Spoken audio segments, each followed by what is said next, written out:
Hi friends, ಎಲ್ಲರಿಗೂ ಕವಿತಾಕಿರಣಲೋಕ ಚಾನಲ್ಗೆ ಸ್ವಾಗತ. ನಾನಿವತ್ತು ಮನೇಲೇ ಸಾಫ್ಟಾಗಿ ಗುಲಾಬ್ ಜಾಮೂನ್ನ ಯಾವ ರೀತಿ ಮಾಡೋದು ಅಂತ ತೋರಿಸ್ಕೊಡ್ತಾ ಇದ್ದೀನಿ. ಬನ್ನಿ ನೋಡೋಣ. ಈಗ ಇದರಲ್ಲಿ 2 ಕಪ್ ಆಗೋಷ್ಟು ಸ್ವಸ್ತಿಕ್ ಗುಲಾಬ್ ಜಾಮೂನ್ ಪೌಡ್ರ್ ನಾನಿಲ್ಲಿ ತೊಗೊಂಡು ಇದನ್ನು ಸ್ವಲ್ಪ ಬೆರಳಲ್ಲಿ ಈ ಥರ ಸ್ವಲ್ಪ ಉಂಡುಂಡೆ ಇರುತ್ತಲ್ವ ಅದನ್ನೆಲ್ಲ ಈ ಥರ ಆಡಿಸ್ಕೊಬೇಕಾಗುತ್ತೆ. ಜಾಸ್ತಿ ಇದನ್ನು ನಾದಕ್ಕೆ ಹೋಗಬಾರ್ದು, ಜಸ್ಟ್ ಬೆರಳಿನ ಸಹಾಯದಿಂದ ಈ ಥರ ಮಾಡಬೇಕು. ಇವಾಗ ನಾನಿಲ್ಲಿ 2 ಕಪ್ ಪೌಡರ್ಗೆ ಅಂದರೆ ಹಿಟ್ಟಿಗೆ, ಜಾಮೂನ್ ಹಿಟ್ಟಿಗೆ ನಾನಿಲ್ಲಿ ಒಂದು ಅರ್ಧ ಕಪ್ ಅಷ್ಟು ನಾನಿಲ್ಲಿ ಹಸಿ ಹಾಲನ್ನ ತಗೊಂಡು ಇದನ್ನು ಬೆರಳಿನ ಸಹಾಯದಿಂದ ಜಸ್ಟ್ ಇದನ್ನು ಈ ಥರ ಕಲಿಸ್ಕೊಬೇಕಾಗುತ್ತೆ. ಇದನ್ನು ಚಪಾತಿ ಹಿಟ್ಟು ನಾದೋ ಥರ ತುಂಬ ಇದಾಗಿ ಗಟ್ಟಿಯಾಗಿ ನಾದ್ಕೊಬಾರ್ದು, ಫುಲ್ಲು ಸ್ಮೂತಾಗಿ ಇದನ್ನು ಬೆರಳಲ್ಲಿ ಜಸ್ಟ್ ಈ ಥರ ಆಡಿಸ್ಕೊಬೇಕು. ನೀವು ಬೆರಳಲ್ಲಿ ಆಡಿಸ್ಕೊಳ್ಳಿ ಅನ್ನೋ ಪರವಾಗಿಲ್ಲ, ಜಸ್ಟು ಒಂದು ಸ್ಪೂನ್ ತೊಗೊಂಡು ಈ ಥರ ಮಾಡಿಕೊಂಡ್ರೂ ಆಗುತ್ತೆ. ನಾವು ಚಪಾತಿ ಹಿಟ್ಟು ಥರ ಇದನ್ನು ಜಾಸ್ತಿ ನಾದಿದ್ರೆ ಇದು ಬಿರುಕು ಬಿಡುತ್ತೆ. ಹಾಗೆಯೇ ಇದು ಅಷ್ಟೊಂದು ಸಾಫ್ಟಾಗಿ ಬರೋಲ್ಲ ಚಪಾತಿ ಹಿಟ್ಟು ಥರ ನಾದಿದ್ರೆ. ಆದ್ದರಿಂದ ಈ ಥರ ಸ್ಮೂತಾಗೆ ಬೆರಳು ಸಹಾಯದಿಂದ ಅಥವಾ ಒಂದು ಟೇಬಲ್ ಸ್ಪೂನ್ ತೊಗೊಂಡು ಇದನ್ನು ಈ ಅದಕ್ಕೆ ಬರೋ ಥರ ಕಲಿಸ್ಕೊಂಡ್ರೆ ಸಾಕು. ಇವಾಗ ಇದನ್ನು ಒಂದು 10 ನಿಮಿಷ ಇದನ್ನು ಆರೋದಕ್ಕೆ ಬಿಡೋಣ. ಇವಾಗ ನೋಡಿ, ನಾನಿಲ್ಲಿ ಪಾಕನ ರೆಡಿ ಮಾಡ್ಕೊಬೇಕಾಗುತ್ತೆ. ಇಲ್ಲಿ ನಾನು 2 ಕಪ್ನ ಹಿಟ್ಟು ತೊಗೊಂಡಿರೋದ್ರಿಂದ ಇಲ್ಲಿ ನಾನು 4 ಕಪ್ಪಷ್ಟು ನಾನಿಲ್ಲಿ ಸಕ್ಕರೆ ತೊಗೊಂಡಿದ್ದೀನಿ. ನೋಡಿ, 4 ಕಪ್ ಸಕ್ಕರೆ ಇದಕ್ಕೆ ಕರೆಕ್ಟಾಗೆ ಆಗುತ್ತೆ ಸ್ವೀಟು. ಇವಾಗ 4 ಕಪ್ ಸಕ್ಕರೆಗೆ ನಾನು 8 ಕಪ್ಪಷ್ಟು ಇದರಲ್ಲಿ ನಾನು ನೀರು ಹಾಕ್ಕೊತಿದ್ದೀನಿ. ಯಾವುದೇ ಆಗಲಿ ಜಾಮೂನ್ಗೆ ಪಕ್ಕ ಪರ್ಫೆಕ್ಟಾಗಿ ನಾವಿಲ್ಲಿ ಅಳತೆ ತೊಗೊಂಡು ಮಾಡಿದ್ರೆ, ಹಿಟ್ಟಾರ ಆಗಿರ್ಬೋದು ಅಥವಾ ಹಾಲು, ಸಕ್ಕರೆ, ನೀರು ಈ ಥರ ನಾವು ಪಕ್ಕ ಅಳತೆ ತೊಗೊಂಡು ಮಾಡಿದ್ರೆ ತುಂಬ ಸಾಫ್ಟಾಗಿ ಬೇಕ್ರಿಲಿ ಯಾವ ರೀತಿ ಜಾಮೂನು ತುಂಬ ಸ್ಮೂತಾಗಿ ಬಂದಿರುತ್ತೋ ಆ ರೀತಿ ಬರುತ್ತೆ. ನೋಡಿ, ನಾನಿಲ್ಲಿ 8 ಗ್ಲಾಸಷ್ಟು ನೀರನ್ನ ಹಾಕ್ಕೊಂಡು ಈಗ ಪಾಕ ತಗೊಳ್ಳೋಕ್ಕೆ ರೆಡಿ ಮಾಡಿದ್ದೀನಿ. ನೋಡಿ, ಇವಾಗ ನಾನು 2 ಏಲಕ್ಕಿನ ಈ ಥರ ಕುಟ್ಕೊಂಡು ಇದನ್ನು ಹಾಕ್ಕೊತಿದ್ದೀನಿ. ನೀವು ಬೇಕಾದರೆ 1-2 ಲವಂಗನೂ ಬೇಕಾದ್ರೂ ಸೇರಿಸ್ಕೊಬೋದು, ಫ್ಲೇವರು ಚೆನ್ನಾಗಿರುತ್ತೆ.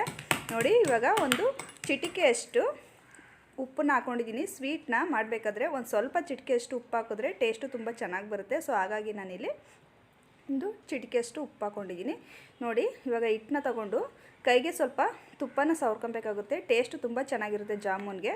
ಇಲ್ಲಾಂದರೆ ನೀವು ಮಾಮೂಲಿ ಕುಕ್ಕಿಂಗ್ ಆಯಿಲ್ನೇ ಹಾಕ್ಕೊಬೋದು. ಈ ಥರ ತುಂಬ ಸಾಫ್ಟಾಗೆ ಉಂಡೆನ ಈ ಥರ ರೆಡಿ ಮಾಡ್ಕೊಬೇಕಾಗುತ್ತೆ. ಉಜ್ಜಬಾರ್ದು, ಜಸ್ಟ್ ಒಂದು ಕೈ ಅಂಗೈಲಿ ಏನು ಮಾಡಬೇಕು, ಸ್ವಲ್ಪ ಸ್ಮೂತಾಗಿ ಇದನ್ನು ಈ ಥರ ಇದು ಮಾಡಿದ್ರೆ ನೋಡಿ, ಈ ಥರ ರೌಂಡ್ ಮಾಡ್ಕೊತ ಬಂದರೆ ಈ ಥರ ಉಂಡೆಗಳು ರೆಡಿ ಆಗುತ್ತೆ. ಸ್ವಲ್ಪನೂ ಕೂಡ ಯಾವುದು ಕೂಡ ಕ್ರ್ಯಾಕ್ ಬಿಟ್ಟಿಲ್ಲ, ಆ ಥರ ರೆಡಿಯಾಗಿದೆ. ಈ ಥರ ಕ್ರ್ಯಾಕ್ ಬಿಡ್ದಲೇ ರೆಡಿ ಆಗಬೇಕು ಅಂದರೆ ನಾವು ಕಲಿಸ್ಕೊಬೇಕಾದ್ರೆ ಒಂದು ಸ್ಪೂನು ಅಥವಾ ಬೆರಳುಗಳ ಸಹಾಯದಿಂದ ಇದನ್ನ ಸ್ಮೂತಾಗಿ ಹದವಾಗಿ ಕಲಿಸ್ಕೊಬೇಕಾಗುತ್ತೆ. ನೋಡಿ, ಪಾಕ 10 ನಿಮಿಷ ಕುದ್ದಿದೆ, ಒಳ್ಳೆ ಅದಕ್ಕೆ ಬಂದಿದೆ. 10 ನಿಮಿಷ ಪಾಕನ ಕುದಿಸಿದೆ ಒಳ್ಳೆ ಅದಕ್ಕೆ ಬರುತ್ತೆ. ಇವಾಗ ಒಂದು 4ರಿಂದ 5 ಹನಿಯಷ್ಟು ನಿಂಬೆಹಣ್ಣು ಹಾಕ್ಕೊಳ್ಳೋಣ. ನಿಂಬೆಹಣ್ಣು ಹಾಕೋದ್ರಿಂದ ಪಾಕ ತುಂಬ ಚೆನ್ನಾಗಿ ಟೇಸ್ಟಾಗಿರುತ್ತೆ.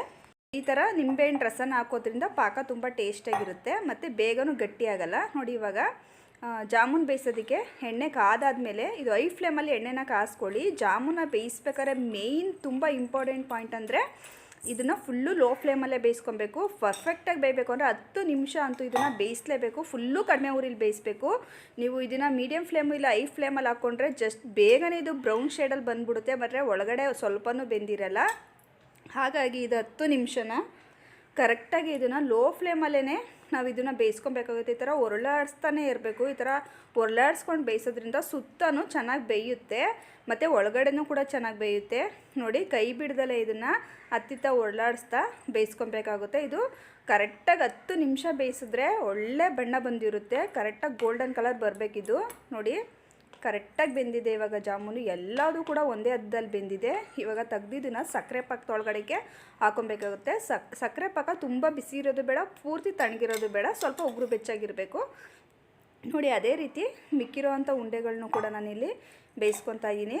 ಅವನು ಕೂಡ ಈ ಥರ ಕೈ ಆಡಿಸ್ಕೊಬೇಕು. 10 ನಿಮಿಷ ಕರೆಕ್ಟಾಗಿ ಬೇಯಿಸಿದ್ರೆ ಇದು ಫುಲ್ಲು ಲೋ ಫ್ಲೇಮಲ್ಲಿ ಪಕ್ಕ ಇದು ಗೋಲ್ಡನ್ ಕಲರ್ ಬಣ್ಣ ಬಂದು ತುಂಬ ಚೆನ್ನಾಗಿರುತ್ತೆ ಟೇಸ್ಟು. ಮತ್ತು ಒಡ್ಕೊಳ್ಳೋದು ಇಲ್ಲ. ಈ ಥರ ಲೋ ಫ್ಲೇಮಲ್ಲಿ ನಾವು ಮಾಡಿಕೊಂಡು ಇದನ್ನು ಈ ಥರ ಮಾಡಿಕೊಂಡ್ರೆ ತುಂಬ ಚೆನ್ನಾಗಿ ಬೇಯ್ಕೊಳ್ಳುತ್ತೆ. ನೋಡಿ, ಇಷ್ಟು ಬೆಂದರೆ ಸಾಕು. ಎಲ್ಲನೂ ಕೂಡ ಸಕ್ಕರೆ ಪಾಕದೊಳಗೆ ಹಾಕಿ ಇದನ್ನು ನೈಟ್ ಮಾಡಿ ಇದನ್ನು ಒಂದು ಬೌಲ್ಗೆ ಹಾಕಿ ಮುಚ್ಚಿ ಇಟ್ಬಿಡಬೇಕು. ಇದನ್ನು ಬೆಳಗ್ಗೆ ತೆಗೆದು ನೋಡ್ರೆ ತುಂಬ ಚೆನ್ನಾಗಿ ಎಲ್ಲ ಉಪ್ಕೊಂಡಿರುತ್ತೆ. ಸಕ್ಕರೆ ಪಾಕ ಎಲ್ಲ ಕುಡ್ಕೊಂಡು ಸಕ್ಕರೆ ಎಲ್ಲ ತುಂಬ ಚೆನ್ನಾಗಿ ಹಿಡಿದಿರುತ್ತೆ. ಪಾಕ ಎಲ್ಲ ಸ್ವೀಟು ಕೂಡ ತುಂಬ ಚೆನ್ನಾಗಿ ಹೊಂದುತ್ತೆ. ನೋಡಿ, ನಾನು ಇದನ್ನು ಮಾರ್ನಿಂಗು ತೆಗೆದು ನೋಡ್ತಿರೋದು ತುಂಬ ಚೆನ್ನಾಗಿ ಗುಲಾಬ್ ಒಂದು ಒಳ್ಳೆ ಅದಕ್ಕೆ ಬಂದಿವೆ ನೋಡಿ. ಈ ಥರ ನೈಟ್ ಮಾಡಿ ಬೆಳಗ್ಗೆ ಗುಲಾಬ್ ಜಾಮೂನ ತಿನ್ನೋದ್ರಿಂದ ತುಂಬ ಟೇಸ್ಟಾಗಿರುತ್ತೆ. ಅಂದರೆ ಸಕ್ಕರೆ ಪಾಕ ಎಲ್ಲ ಚೆನ್ನಾಗೇ ಅಬ್ಸರ್ವ್ ಮಾಡ್ಕೊಳ್ಳುತ್ತೆ. ಈ ರೆಸಿಪಿ ಯಾರೆಲ್ಲ ನೋಡ್ತಾ ಇದ್ದೀರಾ ದಯವಿಟ್ಟು ಎಲ್ಲರೂ ಸಬ್ಸ್ಕ್ರೈಬ್ ಮಾಡಿ. ಈ ರೆಸಿಪಿ ನಿಮಗೆಲ್ಲ ಇಷ್ಟ ಆದರೆ ನಿಮ್ಮ ಅನಿಸಿಕೆಗಳನ್ನ ಕಮೆಂಟ್ ಬಾಕ್ಸಲ್ಲಿ ಕಮೆಂಟ್ ಮಾಡಿ.